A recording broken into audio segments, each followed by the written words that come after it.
G'day everyone, I'm your host Stephen and welcome to the Bamboo History Podcast. For those who are new, welcome. I am a Chinese Australian bloke that got hooked onto Chinese history as a kid and decided to make a podcast out of it.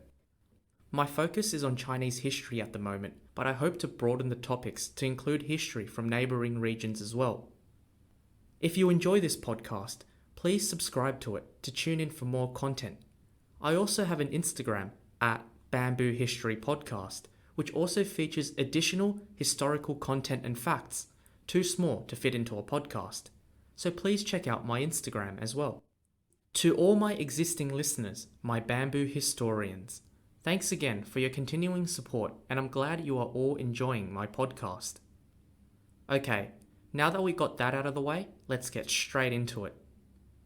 Today's story will talk about a Chinese monk who was motivated by the power of religion to go to Japan, despite several failed attempts to get there, and even resulted in him losing his eyesight.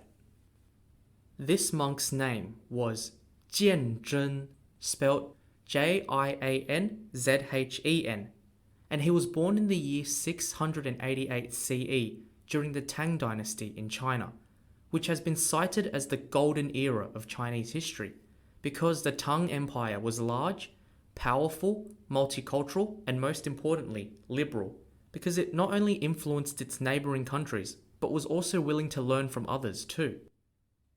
One such example was the religion of Buddhism. Buddhism originated from India in the 6th century BCE and first spread into China during the Han Dynasty hundreds of years later, most likely by the Silk Road. If you are interested in learning more about the Silk Road and how it originated, you can tune into episode 11 to find out more. After Buddhism was spread into China, it gradually rose in popularity amongst the Chinese, although they had to contend with Confucianism and Taoism, two native Chinese belief systems that were also popular at the time. However, during the Tang Dynasty, 500 years after it first spread into China, it was a popular religion amongst the people, and Jianzhen's family was a Buddhist family. When Jianzhen was 14, he decided to become a Buddhist monk, and when he became initiated, he was given a Dharma name, that's Dharma, which is a name given to anyone who becomes a Buddhist monk, and his Dharma name was, you guessed it, Jianzhen. After he became a Buddhist monk, over the next 30 years or so, Jianzhen would study and teach Buddhism, and by his late 40s, he was considered a high-level Buddhist monk and had 40,000 disciples. In the year 742 CE, when Jianzhen was 54 years old, two monks from Japan named Pu Zhao and Rong Rui came to visit Jianzhen. As they talked, the two Japanese monks were in awe of Jianzhen's knowledge of Buddhism, and they decided to invite Jianzhen to Japan. The Japanese monks explained that Buddhism in Japan lacked structure and a proper institution. For example, there were no formal requirements of becoming a monk in Japan, as well as any standards of ordinating high-level monks, to name a few issues. They invited Jianzhen in the hope that his knowledge and experience would help develop Japan's Buddhism further. Jianzhen agreed to go to Japan to spread his teachings and knowledge of Buddhism. However, when he asked his disciples to accompany him, all of them were hesitant, and all of them refused to go with him. Why didn't his disciples want to go to Japan? I'll read out the original Chinese version of the reasons why. 彼国太远，性命难保，沧海渺渺，百无一致. What these words mean is that Japan is too far. Our chances of survival getting there are low. The sea is endless and unknown, and not many people have crossed the sea with success. You see, whilst Japan is easy to get to now on a plane, back in the 8th century there were no planes. Instead, the only way to get to Japan from China was via boat. And no, it wasn't one of those P&O or carnival-sized cruise ships, but it was literally a small wooden sail ship.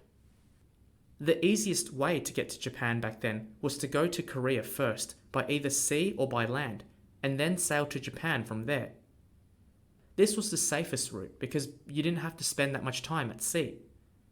Unfortunately, during the time Jianzhen wanted to go to Japan in the year 742, Japan and the Korean kingdom Silla were not on friendly terms, and hence people travelling to Japan would have to avoid using that route and instead sail directly across the ocean from China straight to Japan, which was an 800-kilometre ocean crossing that was much more dangerous. People sailing on this alternative route not only had to contend with large storms, but also the constant change of wind direction. As the ships back then were sail ships, any changes in wind direction would take the ship off course and then would run the risk of getting stranded at sea, and that would be disastrous if your food and water ran out. There were so many instances where travellers between both these countries would get caught into a storm, the boat would capsize and everyone would die. Because of these reasons, Jianzhen's disciples were scared of going to Japan, understandably, but Jianzhen himself was still determined to go. He responded to his disciples' concerns by saying, "If we are going for Buddha, then I don't care if I lose my life. If none of you want to go, I'll go by myself." His disciples all looked at each other and thought, well, Master's a lot older than us, and if he's not even scared of death, why should we? Motivated by Jianzhen's determination, 20 or so of his disciples also decided to go with him to Japan, and in the year 743, a year after Jianzhen was invited by the Japanese monks, they were ready to set sail.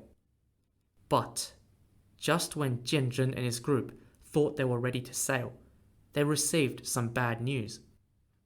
A group of soldiers had gone to the docks and confiscated their ship. What? Before Jianzhen even had the time to contemplate what was going on, he was met by a group of soldiers and government officials who told him that he was banned from making the trip to Japan. Wait, what? What happened? What is this? What's going on? Well, it turns out that Jianzhen had not requested permission from the government to sail to Japan, as back in the day, any sailing trips out of China to another country had to be approved first. But why didn't Jianzhen just get permission? Well, for two main reasons. Firstly, the Chinese government knew that the journey was dangerous and didn't want to risk people losing their lives for the sake of it, especially in Jianzhen's case, because he was a highly revered, well-known, and well-respected individual in the Tang Chinese society, and the government didn't want to risk losing him to such a perilous journey. The second reason was that the Chinese government was also concerned about the growing influence of Buddhism in the country. They were scared that it would supplant the existing native Chinese beliefs of Taoism and Confucianism. So they didn't really encourage people like Jianzhen to go to other countries to spread Buddhism. Jianzhen knew about those reasons above, and so he decided to sail to Japan secretly. But one of his disciples that was going to go with him on this trip got into a bit of a disagreement with his peers and got cast out of the group. He decided to take revenge and ratted them out to the government officials, and as a result, the officials found out about Jianzhen's plan. Hence, Jianzhen's first attempt to go to Japan had failed before he had even begun. Jianzhen wasn't going to give up, however, and immediately made preparations to attempt the journey a second time. By the end of the year, in the year 743, Jianzhen and his disciples were ready to sail, and this time they successfully set out without being detected by government officials. They probably kicked out the rat from the group from the first attempt this time. They departed from the city of Yangzhou, where Jianzhen was originally from, and sailed into open ocean, where they were immediately met by dangerous waves and heavy storms. Jianzhen finally realized how hard the journey would be. One of these storms blew their ship onto a reef, rendering their ship not seaworthy to sail all the way to Japan, so they had to abort their journey and return back to China. As a result, their second attempt to Japan ended in a failure. A piece of coral reef, however, wasn't going to get into Jianzhen's way, and in just a month later, he was setting sail to Japan again on his third attempt. Was him and his group going to be third time lucky? Would fate give them the fortune that they would need? My existing listeners would have figured out by now that if I use these rhetorical questions, it generally means that they would have failed. And yes, their third trip also failed. Shortly after they set sail, they hit another reef. Seriously, how many bloody reefs are there? This isn't the Great Barrier Reef, for goodness sakes. When they hit the reef, their ship sunk, and all of their food, water and supplies washed away. Jianzhen and his disciples clung on to dear life on what was left of their boat for 3 days and 3 nights in the open ocean, and afterwards managed to get rescued. Their third attempt hence also ended as a failure. I could imagine that after 2 attempts crossing a deadly ocean, and then having your ship sink, and then having to endure 3 days and 3 nights in the sea, shivering in the cold, trying not to drown, and watching out for sharks, the monks were understandably a bit rattled, and many of them were not that keen anymore to go through that sort of experience again. Thus, many of Jianzhen's disciples started to give up and quit on this journey. To make matters worse, the 2 Japanese monks who had invited Jianzhen and who had also accompanied him on his attempts to sail to Japan were arrested by the Chinese government. They were arrested by the Chinese government because they believed that they were the ones to blame for Jianzhen risking his life to go on these journeys to Japan. However, amidst all of these events, Jianzhen was still intent on going to Japan. I have to remind you all that he's in his 50s and almost 60 years old, and yet he has been unfazed by everything faced up until now. I mean, he was stranded at sea for 3 days and 3 nights. For an elderly man to go through all of that and still be intent to go on this journey is really something else, and highlights how powerful his devotion to Buddhism was. So, he began to make preps for his 4th attempt to go to Japan. However, his disciples, who now knew how dangerous the journey was, didn't want to risk losing their master for good. So they reported his plans to the government, and the government stopped Jianzhen before he was able to set sail.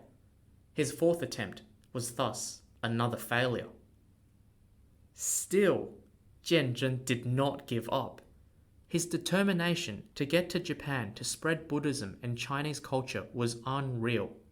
So in the year 748, 5 years after his first attempt, Jianzhen set sail to Japan again. His 5th attempt was by far his most tragic journey. As he set sail into the ocean, they once again encountered heavy storms and large waves. Wave after wave, wave after wave, slowly drifting. Amidst the storms and waves, Jianzhen remained calm, meditating and reciting Buddhist scriptures. Some of his disciples also did the same, but others, fearing the worst, gave up on life and jumped off the boat to their deaths. Instead of heading east towards Japan, the ship was blown off course by these storms, and they drifted south instead, eventually landing on Hainan Island, which is a small island off the southern part of China. It then took a total of 3 years for Jianzhen to leave that island, travel northwards through southern China and back home to Yangzhou, in which during these 3 years he also stopped at local monasteries to teach. However, this entire journey took a toll on Jianzhen, who was now 60 years old, and he contracted an infection which turned him blind. Should have gone to Specsavers. I honestly have not seen anyone as eager and determined as he was to go to Japan. His determination was even greater than those 2 Japanese monks who had invited him there. Locked up in a prison cell now, one of those Japanese monks, Rui, was marred by depression and gave up on ever returning home. He died of sickness in the year 749. The other monk, Zhao, was released eventually and went back to Jianzhen. But by now, Jianzhen was also wavering. Blind as a bat, seeds of doubt started to grow in his head. Maybe all these failures is a sign from Buddha that I'm not supposed to go, he thought. However, just when he was about to give up, other people around him began to see and appreciate his resolve, determination, and passion to go to Japan.